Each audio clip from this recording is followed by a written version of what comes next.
की औरत पार्ट 2। मीना याद है ना आपको, जिसके ससुराल में ससुर और पति कैसे उसका और उसकी सास का अपमान किया करते थे। वैसे तो मीना को नौकरी की इजाजत मिल गई थी, लेकिन मीना ये क्या है? खाना अभी तक नहीं बना। कब से मैं यहाँ बैठा हूँ कि नाश्ता कर लूँ। बस 2 मिनट, वो ऑफिस की एक ईमेल करनी है। तभी ससुर जी आ जाते हैं। मैं ना कहता था, जिस दिन ये फीमेल ईमेल करने लगेगी घर नहीं चलने वाला। तभी सास हाथ में नाश्ते की प्लेट ले आती है। ये लो, सभी उपमा खाओ। गर्मा गर्म स्वादिष्ट उपमा देखकर वाह माँ जी, 2 मिनट में ये कमाल, क्या बात है। वो आता है ना रेडी टू ईट वाला पैकेट, वही बनाया है। स्वाद बता बहू कैसा है। कल तक जो बीवी पति के नाम से ही कांपती थी, बहू के आ जाने के बाद कैसे उड़ रही है, ये देखकर ससुर जी को आ जाता है गुस्सा। हाँ, पैसे तो पेड़ पर उगते हैं ना, या तेरा बाप दे जा रहा है जो बैठे बैठे पैसे खर्च कर रही है। अरे जरा शरीर चला लिया कर, वरना पता है ना जब मेरा हाथ पड़ेगा तो कैसे काम करती है तू। बहू बेटे के सामने खुद का अपमान सास बर्दाश्त नहीं कर पाती और रोती हुई कमरे में चली जाती है। क्या पापा, क्या जरूरत थी माँ से ऐसे बात करने की? सुबह से कुछ नहीं खाया है, अब जब खाना आया तो रुला दिया आपने। चलिए देखते हैं माँ कहाँ गई। मेरी जूती भी ना जाए उस पागल औरत को देखने। अरे क्या गलत कहा मैंने? बस यही ना कि भाई पैसे बचाओ। अरे कमाने बाहर निकले ना तब पता चले कि कैसे हड्डी गल जाती है। बात तो सही कह रहे हैं पिताजी, माँ को तो बस पैसे उड़ाना आता है। अरे पर माँ ने तो सबके लिए नाश्ता ही बनाया था ना, कौन सा खुद के लिए गहने खरीदे थे। खैर, बहू समझ जाती है कि सारा मामला कमाई का ही है, क्योंकि सास कुछ करती नहीं, कुछ कमाती नहीं, तो ससुर जी उन पर हावी रहते हैं। फिर क्या था, अब थी बारी बहू की। माँ जी, दरवाजा खोलिए, देखिए मैं उपमा लेकर आई हूँ, गर्मा गर्म खा लेते हैं। सास कमरा खोल देती है। सामने खड़ी होती है बहू, हाथ में उपमा की प्लेट लेकर। बहू सास की सूजी आंख देखकर समझ जाती है कि मामला गड़बड़ है। वो बात पलटते हुए कहती है, माँ जी वो आपकी काली साड़ी पर काला ब्लाउज है ना, वो प्लीज मुझे दीजिए। मुझे कल ना काली साड़ी पहनी, लेकिन कोई ब्लाउज ही नहीं है। सास बहू की बात में अपना गम भूल जाती है। हाँ बहू, क्यों नहीं, वो तो मैंने अपने हाथों से डिजाइन किया था। चल अभी निकाल कर देती हूँ तुझे। सास बहू को ब्लाउज निकाल कर दे देती है। फिर अगले रोज, माँ जी आज तो ऑफिस में कमाल ही हो गया, पता है क्या, सारी सहेलियों ने घेर लिया, पूछ रही थी ब्लाउज कहाँ से खरीदा। मैंने भी बोल दिया मेरी सास ने सिलाया, वो भी खुद डिजाइन करके। ये तो वही बात हो गई कि झोला छाप डॉक्टर की दवाई काम कर गई। अरे बहू, ये तो बस ऐसे ही बना दिया था। लेकिन माँ जी आपको पता है, ये देखिए 2 लोगों ने तो मुझे कपड़ा भी दे दिया और नाम भी, सेम टू सेम डिजाइन का ब्लाउज बना दो, और बदले में ये 2000 रुपए। हाथ में 2000 देखकर सास की तो आंखें फटी की फटी रह जाती है। अरे बहू, ये तो कमाल ही कर दिया।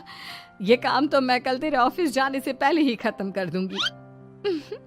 सच्ची माँ जी, कैसे इतनी जल्दी? अरे बहू, वो बस नाप है ना, उसी के आकार का काट काट कर डिजाइन ही तो देना है। ये तो मेरे बाएं हाथ का खेल है। अगले रोज बहू ऑफिस जाती है और फिर शाम को 2 ब्लाउज ले आती है। अरे बहू, क्या बात है, लेकिन इसकी डिजाइन। बहू फोन में सास को डिजाइन दिखाती है। अरे ये तो बच्चों वाला डिजाइन है, रुक अभी थोड़ी देर में ही दे देती हूँ। सास बहू को कपड़े सिल कर देती और बहू सास को रुपए। फिर एक रोज, माँ जी ये लीजिए कपड़े, लेकिन इसकी सिलाई मैंने ज्यादा ली है, वो क्या है ना हैवी काम है, तो मेहनत ज्यादा लगेगी ना आपको।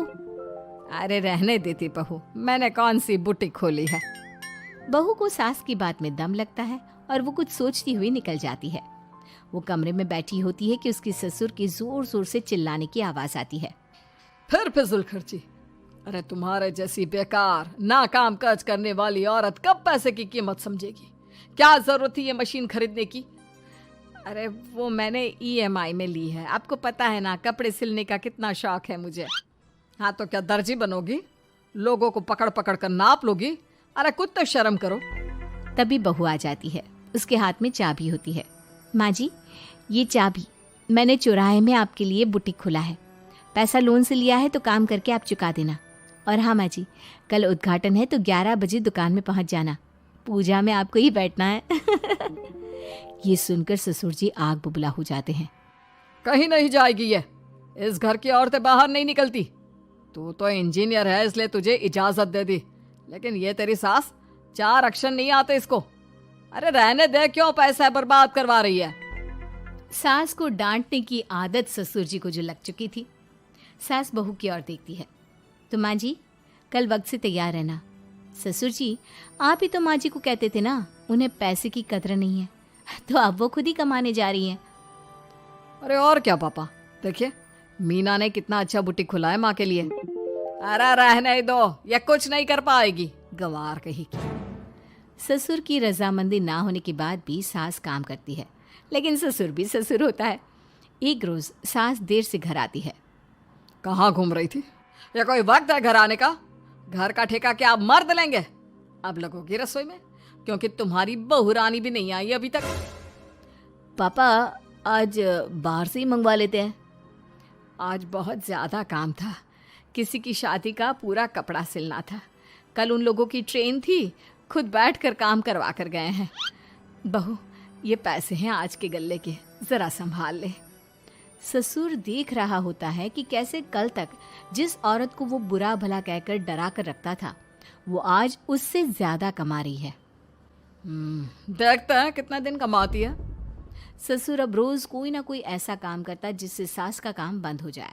फिर एक दिन, हे भगवान, 10 बज गया, बुटीक खोलने का वक्त हो गया है, लेकिन ये मेरी साड़ी, इस पर ये क्या गिर गया?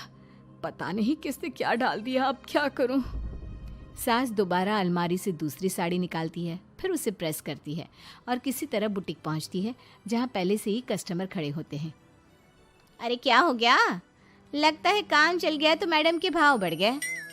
पता है, इस धूप में पिछले आधे घंटे से खड़े हैं। पता होता तो वो बगल वाली शॉप में ही दे देते। अरे माफ़ करिएगा, वो क्या हुआ ना, तैयार होकर निकल ही रही थी कि साड़ी में सॉस गिर गया। दोबारा साड़ी चेंज की तो आप आई। ठीक है, लेकिन अब आ गई है तो ज़रा जल्दी से कपड़े दे दो, हमें जाना है। सास को कस्टमर की बात बुरी लगती है, लेकिन क्या करती, वो जल्दी से सभी को सारा सामान देकर विदा करती है। सारा दिन काम करती है। वो निकल ही रही थी कि एक कस्टमर आती है। जी, वो मेरी साड़ी है ना शादी की, उसका लहंगा बनवाना है। हाँ, क्यों नहीं, बनवा लो। शादी की साड़ी के साथ इमोशंस जुड़े होते हैं। बिल्कुल सही बोला आपने। परसों मेरी शादी की सालगिरह है, तो ज़रा बना देना। अरे नहीं, इतनी जल्दी कहाँ तैयार होता है शादी का लहंगा? कम से कम 4 दिन तो। देखिए, आप 2 दिनों में जितना कमाती है ना, वो मैं आपको 1 दिन में दे दूंगी। बस मेरी ये शादी की साड़ी का लहंगा बना दीजिए। सास को भी अब पैसे की लालच आ जाती है। वो सोचती है कि वैसे भी कोई अर्जेंट काम नहीं है तो वो मैनेज कर लेगी। अब ठीक है, नाप दे दीजिए। औरत नाप देकर वहां से चली जाती है। सास सोचती है कि घर जाकर रात में काम करेगी। ये सोचकर वो उस औरत की शादी की साड़ी घर ले आती है। वाह, अब काम घर पर भी ले आ रही हो। हाँ, लेकिन घबराइए नहीं, घर के काम में कोई असर नहीं होगा। सास घर का काम करती है, बहू के साथ खाना बनाती है, खिलाती है, और फिर क्या बात है सासू माँ, बड़ी जल्दी जल्दी काम कर रही हैं आज। सास बहू को सारी बात बताती है। क्यों माँ जी, इतनी भी क्या मेहनत करना? अरे बात सिर्फ पैसे की नहीं है, बल्कि उस बेचारी औरत की इमोशंस की भी थी। ये उसकी शादी की साड़ी है ना। ससुर पास खड़ा सब सुन रहा था। अब देखो, बहुत काम करने का शौक है ना, कैसे भरे बाजार तुम्हारी दुकान खुद तुम बंद करोगी।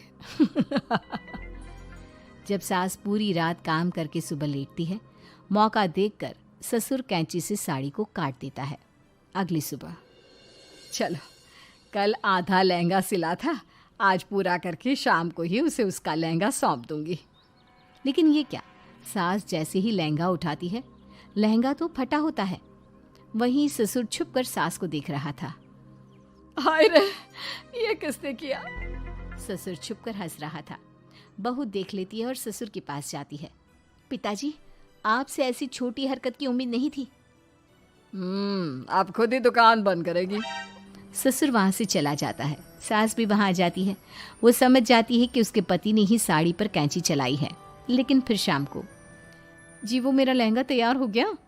हाँ जी, मैं तो कहती हूँ कि आप एक बार लहंगा पहन कर भी देख ले। औरत लहंगा पहन कर आती है और खूब खुश हो जाती है।